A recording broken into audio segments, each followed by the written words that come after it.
इससे पहले कि हम पाकिस्तान की क्रिकेट इश्यूज पर आए, जो लेटेस्ट मैच चल रहा है डॉक्टर साहब, अफगानिस्तान जो है कोई ना कोई अपसेट कर जाता है। T20 वर्ल्ड कप में भी उन्होंने ऑस्ट्रेलिया को शिकस्त दी, 50 ओवर वर्ल्ड कप में भी हमने देखा कि ऑलमोस्ट जो है वो शिकस्त देने पर आ गए। लिमिटेड रिसोर्स की टीम है, लेकिन हम देखते हैं कि कोई ना कोई अपसेट कर जाती है। आज भी 35 और 3 थे और वहां से रिकवर किया। अफगानिस्तान की 2-3 चीजें इसमें आप एक चीज जरूर ध्यान में रखिएगा कि it's not only a cricket team and they don't only play cricket. उनके पीछे एक फिलॉसफी है और उनके पीछे एक वॉरियर ब्लड है और उनके पीछे एक अपनी आइडेंटिटी को उन्होंने उजागर कराना है और उन्होंने अपने आप को इंट्रोड्यूस कराना है इंटरनेशनली। तो cricket has become their social introduction. दूसरी इंपॉर्टेंट चीज ये है कि उनके रिसोर्सेज हैं या नहीं हैं। They have phenomenal spinners, they have fantastic ambassador इन राशिद खान, जो कि शायद राशिद खान का स्टेटस अफगानिस्तान के लिए वो है जो शायद पाकिस्तान में फजल महमूद या एच कारदार का था जब जेनेसिस हो रहा था। एंड थर्ड चीज ये है कि अनफॉर्चुनेटली हम माने या न माने, Afghanistan is a better white ball team than Pakistan and Bangladesh in Asia. It is the second best team इस वक्त, even better than Sri Lanka after India in this region. अब तो मुझे लगता है कि हम मान ही रहे हैं after what all has happened. Doctor साहब, इससे आगाज करूंगी, जब स्क्वाड जो है वो अनाउंस हुआ था, सबको नजर आ रहा था कितना पुअर कॉम्बिनेशन है। फिर भी आपको लगता है कि आपको एक स्पिनर था उसमें, आपको लगता है आपको कोई उम्मीद थी कि कुछ कर पाएंगे परफॉर्मेंस वाइज? जो हमने जी एक तो पहले टीम देखी ना, तो उम्मीद तो बिल्कुल भी नहीं थी, नंबर 1। नंबर 2, पाकिस्तान की क्रिकेट चाहे रेड बॉल है चाहे व्हाइट बॉल है, आज यहाँ पे मान लेते हैं कि कम्प्लीटली इररेलेवेंट हो गई है। और अब वो आप लोग उस चीज़ को भूल जाएं, हिस्टोरिकल एविडेंस को, कि हम क्लासेस होते थे, हम वर्ल्ड बीटर्स होते थे, हम वर्ल्ड चैंपियंस रहे। नो, हम एक bottom of the table team है और हम इडियोसिंक्रेसीज पे चलते हैं। इंटेलेक्चुअल डिसऑनेस्टी के साथ टीम सेलेक्ट हुई है, बिल्कुल मेरिट के बगैर टीम सेलेक्ट हुई है। और आपका जो क्रिकेटिंग स्टॉक भी है वो बिल्कुल इररेलेवेंट हो गया है, जो कि इंटरनेशनल स्टैंडर्ड्स के मुताबिक, और आप बहुत पीछे रह गए हैं। आकिब जावेद साहब ने तो वैसे दिफा किया है आज, उन्होंने कहा हमारे बॉलर्स को जो है वो किसी के सामने भी खड़ा कर दें, और फिर उन्होंने इन एक्सपीरियंस की भी बात की। उन्होंने कहा इतना एक्सपीरियंस ही नहीं है हमारे प्लेयर्स को। अच्छा, शहनशाह अफरीदी को एक्सपीरियंस नहीं है, बाबर आजम को एक्सपीरियंस नहीं है, मोहम्मद रिजवान को एक्सपीरियंस नहीं है, हारिस रऊफ को एक्सपीरियंस नहीं है, फ़खर जमान को एक्सपीरियंस नहीं था, साउथ शकील को एक्सपीरियंस नहीं है। तो I am very sorry, I think Aqib जो है ना वो खसियानी बिल्ली खंबा नोचने की कोशिश कर रही है, because it was petrifying to see the team कि आप एक स्पेशलिस्ट स्पिनर, उसके बाद आप एक ओपनर वो रखते हैं जिसको आपकी क्रिकेटिंग ब्यूरोक्रेसी ने रिजेक्ट किया ऑन 27 अक्टूबर 2024, जब आपने उसका सेंट्रल कॉन्ट्रैक्ट ले लिया, उसको ट्वीट करने पे पिनलाइज किया, उसको आप जिम्बाब्वे नहीं लेके गए, उसको आप ऑस्ट्रेलिया नहीं लेके गए, उसको साउथ अफ्रीका नहीं लेके गए। The only game changer and match winner अब एक साइम अयूब आया। जब आपकी साइम अयूब इंजरी होती है आप उसको लेके आते हैं, देन वन ओपनर। फिर आप बाबर आजम, जनरेशनल टैलेंट था, सब कुछ था, उसके जो भी इंटरनल कॉन्फ्लिक्ट्स हुए, वो उसकी प्रॉब्लम्स बनी, आउट ऑफ फॉर्म। नंबर 3 पे उसकी 19 one day international hundreds and plus second best average in the world after Virat Kohli. आप उसको नंबर 3 से उस वक्त डिस्प्लेस कर रहे हैं जब वो मेंटली अपने उस फ्रेम में है ही नहीं, और वो एक्सप्रेस कर ही नहीं पा रहा, वो रन्स कर ही नहीं पा रहा। आपने उसको ओपन करा दिया। आप उस्मान खान को एज विकेट कीपर रखते हैं जिसने ओडीआई डेब्यू नहीं किया हुआ, और आपने इतनी जुर्रत नहीं थी कि आप उसको मैच खिला सकते जब आपका ओपनर इंजर्ड हुआ। आप इमामुल हक को लेके आए, उस इमामुल हक को लेके आए जिसको आपने कंडेम किया था कि वो ड्रेसिंग रूम लीक्स करता है, और यहाँ तक कहा था कि अब हमारे माइंडसेट के साथ वो मैच नहीं करता, उसका स्ट्राइक रेट अच्छा नहीं है। तो दिस इज ऑल, ये सारा कॉन्ट्राडिक्टरी आपके सामने। आपके कप्तान को ये समझ नहीं आती थी कि उसने आपके फास्ट बॉलर्स कहाँ यूज करने हैं। Shahanshah Afridi, Naseem Shah, you will be shocked to know, और ये जो था साथ हारिस, कि देवर कंसीडिंग 7.1 रन्स पर ओवर, और आउट वो करनी पड़े। मिडिल ओवर्स का आपको प्रॉब्लम था। स्पिनर वो एक आपने इब्रार रखा हुआ था, फैंटास्टिक स्पिनर, उसको वो कहाँ पे यूज करता? ठीक है, अपना जो है कप्तान आपका। सो आई पर्सनली फील कि मेरे लिए माइंड बॉगलिंग है, एंड आई एम सॉरी, ये ब्रेजेंट फेलियर को एक्सेप्ट ना करना इज द रीजन यहाँ पे हम खड़े हैं। ठीक जी डॉक्टर साहब, बहुत शुक्रिया, आपने हमें ज्वाइन किया आफ्टर लॉन्ग टाइम सर, और बड़े मौके पे ज्वाइन किया सर। ये जो बात हो रही है कि वसीम अकरम साहब भी कह रहे थे, बाकी को भी हम सुन रहे थे कि पर्ची पे टीम सिलेक्ट हुई है, तो आप आइडेंटिफाई कर सकते हैं कौन कौन से पर्ची वाले ना इसमें प्लेयर्स हैं नंबर 1, और क्या टीमें जो है पहले माजी में भी पर्ची पे चलती थी, कोई 1 2 6 5? आप तो बहुत लंबे अरसे से इसको फॉलो कर रहे हैं और लिखते भी रहे हैं, बोलते भी रहे हैं, बहुत पहले का आपको स्पोर्ट्स पेजेस पे न्यूज़ के, तो इसमें आपको लग रहा है कि आपकी गुफ्तगू से भी लग रहा है कि पर्ची की टीम यहाँ सेलेक्ट हुई, और अगर इनको ना सेलेक्ट करते पर्ची को तो कौन से ऐसे प्लेयर्स हो जो बाहर बिठा दिए हैं उन्होंने, जो पूरी कौम नाराज़ है कि जनाब के उनको खिलाना चाहिए था, नहीं खिलाया? आपने बड़ी ज़बरदस्त मैंने क्वेश्चन किया है। नंबर 1, मैं 1975 पोटेंशियल वर्ल्ड कप से इन चीज़ों को फॉलो कर रहा हूँ। अच्छा, आपके 15 इतनी बड़ी उम्र लगती नहीं आपकी। मैं काफ़ी आपके आगे पीछे गई हूँ। अच्छा, उसमें होता ये है कि अनफॉर्चुनेटली और फॉर्चुनेटली जो 15 का स्क्वाड होता था उसमें एक आधा ऐसा प्लेयर ज़रूर जाता था जो शायद डिज़र्व नहीं कर रहा होता था। अच्छा, हर दफ़ा टीम में? हाँ, टीम में गया आपका। कभी ऐसा नहीं हुआ कि 15 के 15 ठा करके मेरिट पे चले गए हूँ। मैं आपको गिना सकता हूँ। वैसे गिनवा दें आज तो। पीजे मीर 1975, नसीर मलिक 1975, ठीक है, जावेद मियादाद एक जैनवन किया था जो डेब्यू किया था।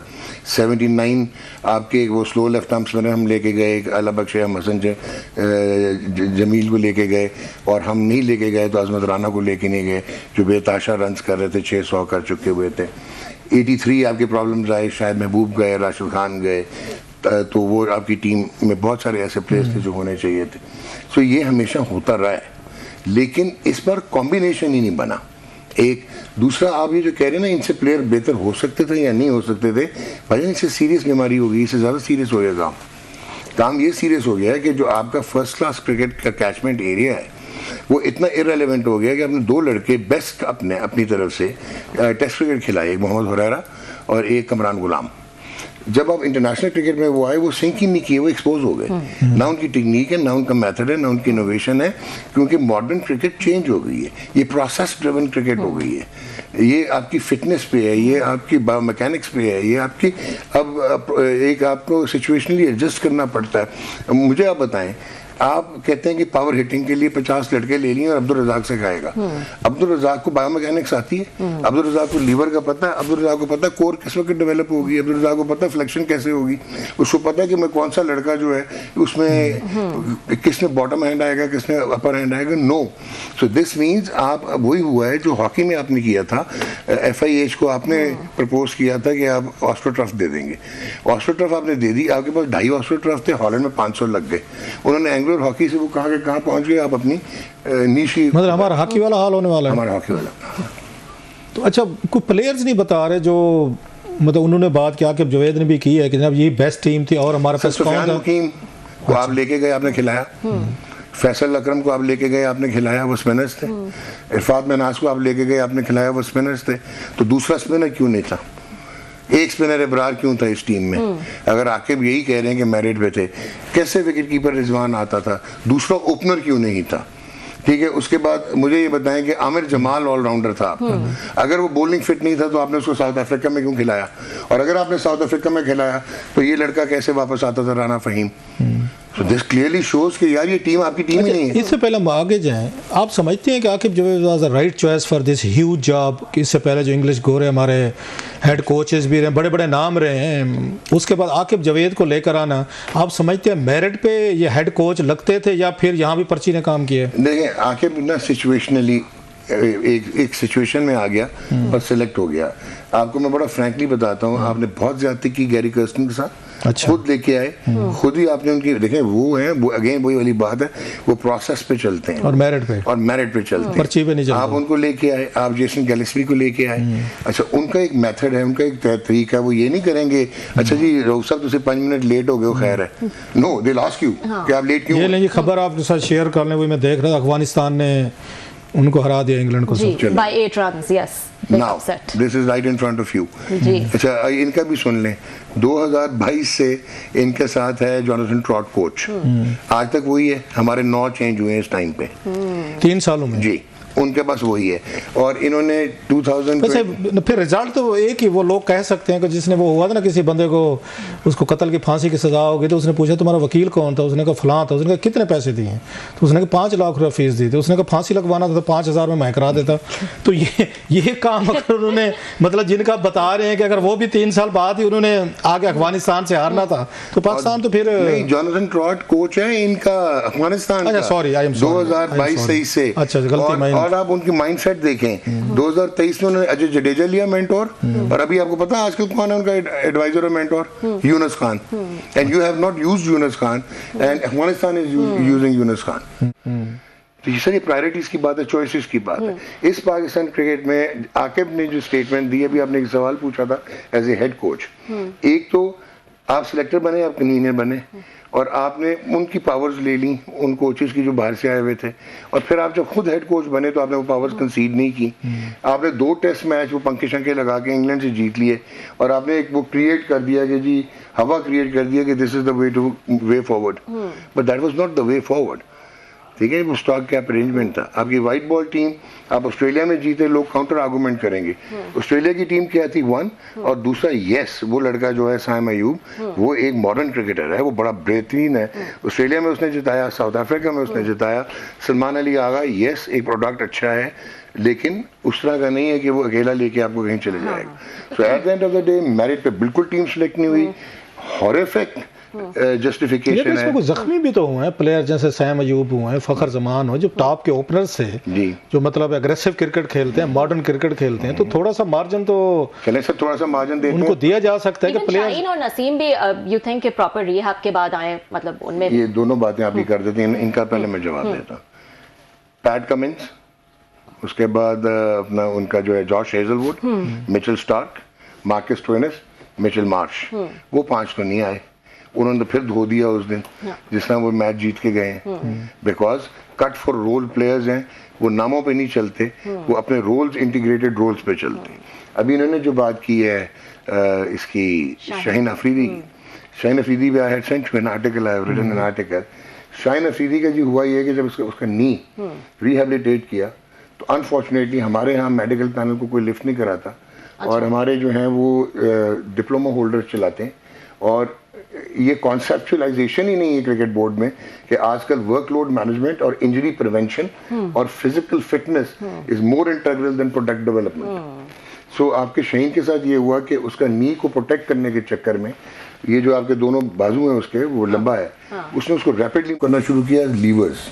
वो इसलिए किया ताकि पेस कॉम्प्रोमाइज ना हो। जब उसने उसको तेज किया, वो जिस वक्त आके अपनी डिलीवरी स्ट्राइड में आता है तो उसकी अपर बॉडी राइट साइड पे गिरना लग जाती है, लोअर बॉडी जो है वो उस तरह पिवट नहीं करती, और इसके फ्रंट फुट लैंडिंग जो है वो प्रॉपर नहीं होती, घुटना बाहर निकलता है, रिस्ट लॉक नहीं होती, गेंद अंदर आना बंद हो गया, उसकी वो कम हो गया, पेस कम हो गई, he is not taking wickets.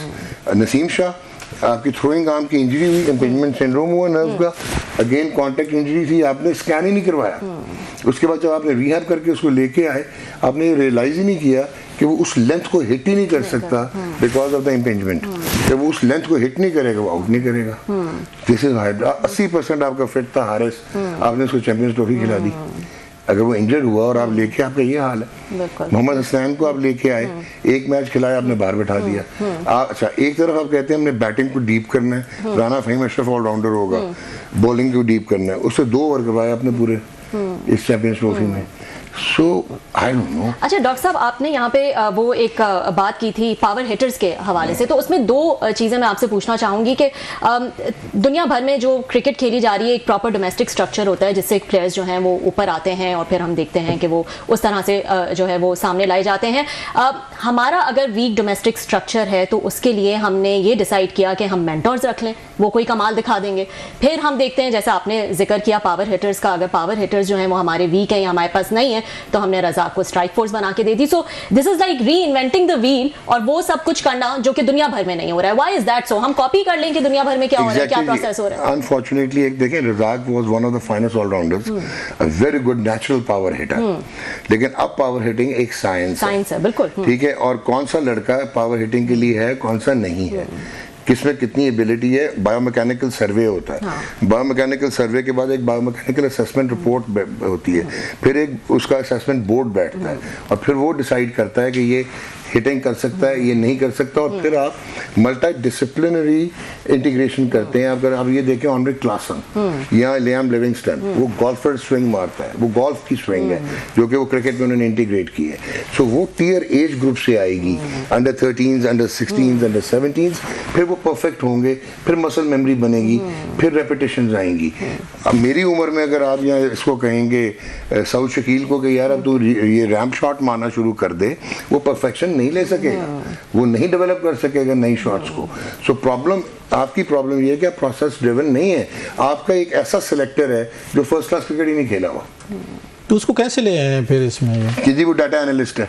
अच्छा, यहाँ पे एक और प्रॉब्लम भी चल रहा है, अभी तक data science, data analysis, data interpretation, statistician, इसमें फ़र्क ही नहीं पता। मोहसिन नकवी साहब जो हैं इतने इसका अपनी उन्होंने रेपुटेशन रिस्क पे लगाई है, मोहसिन नकवी के पीछे बड़े पावरफुल लोग हैं, उन्होंने अपनी रेपुटेशन रिस्क पे लगाई है, बहुत कुछ इस पर स्टेक पे था। तो मोहसिन नकवी साहब दोस्तियाँ पाल रहे हैं, वो प्रोफेशनली तौर पर वो लोगों को नहीं ला रहे, जहाँ से किसी ने फ़ोन करा दिया, सिफारिश करा दी, क्योंकि वो लाहौर से खुद हैं, जो आते जाते मिल गया, चाय पानी में गपशप की, उन्होंने उनको चिट पकड़ा दी, चलें जी बोर्ड में लगा दें, इनको कमेटी का इनको चेयरमैन बना दें, तो फलां को मेंटोर लगा दें, तो फलां आई डोंट थिंक सो, ऐसा नहीं। मैं आपको बताता हूँ, क्रिकेट बोर्ड का चेयरमैन जिसना भी लगता है पाकिस्तान में, वो डिबेट हो सकता है कि आपके क्रिकेट का कॉन्स्टिट्यूशन टाइम आ गया कि cricket is now an industry, उसके साथ एंटेल्ड इंडस्ट्रीज़ हैं, एक स्पेशलाइज सुपर स्पेशलाइजेशन हो गई है, तो इसमें तो डिबेट हो सकती है। वर्ल्ड वाइड भी बहुत सारे चेयरमैन होते हैं जो नॉन क्रिकेटर्स होते हैं, प्योरली एडमिनिस्ट्रेटर्स होते हैं, बिजनेसमैन होते हैं या इस किस्म के, वो तो एक चीज़ हो गई।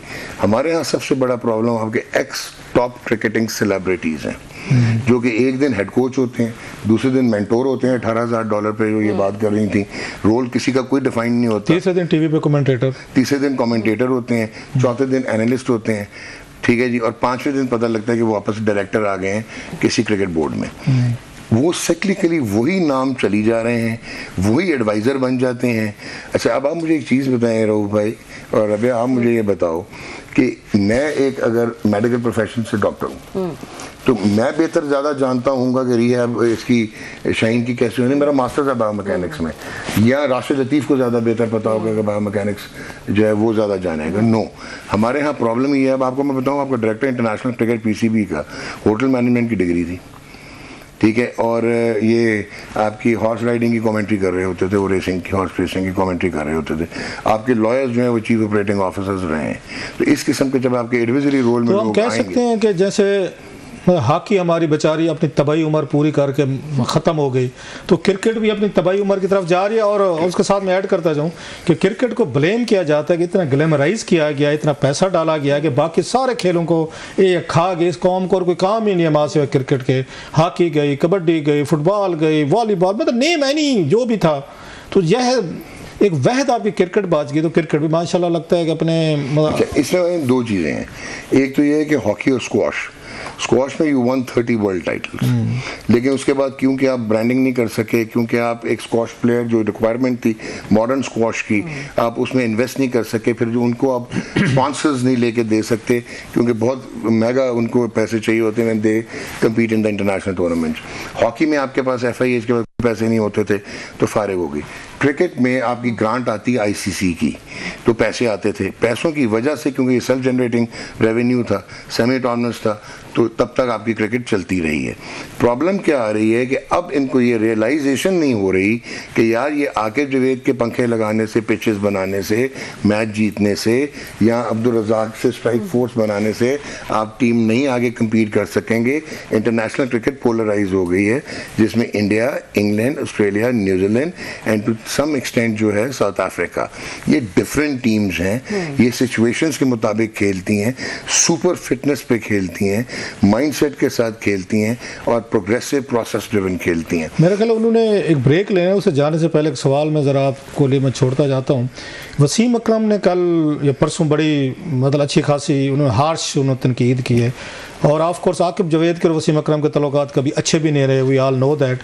तो उन्होंने अच्छा खासा पोस्टमार्टम किया है और वसीम अकरम अकरम बड़ा नाम है, मतलब आके पर उनका मुकाबले में उनमें क्रिकेट बल्कि मुझे याद है डॉक्टर जफर ताब साहब जिन 2-3 लोगों की बड़ी इज्जत करते थे, उसमें ये कारदार साहब थे, इमरान खान साहब और फिर उसके बाद वसीम अकरम, इन तीनों को समझते कि मतलब एक बड़ी हाई क्लास के।